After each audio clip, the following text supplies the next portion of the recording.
Halika kayo guys, magluto tayo ang paborito namin. Ayan, may pinirito akong isda at saka gingbod ko lang yung broccoli. Mas paborito kasi namin yung crispy na piniritong isda. At ito may hipon ako.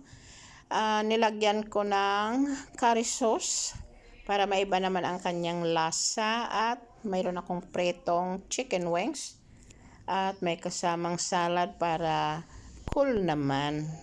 So, nag-enjoy kami nito kasama ng aking mga kaibigan. At syempre, pag ganitong mga pagkain ay talagang bet na bet namin yan. So, hali kayo, mag-join kayo sa aming lunch. At ito naman yung aking ginawa na dessert. Iba't ibang klaseng prutas. Strawberry, orange, mayroong guava, kiwi, at saka 4 na klaseng babarwa orange, banana, strawberry, at saka chocolate. Enjoy!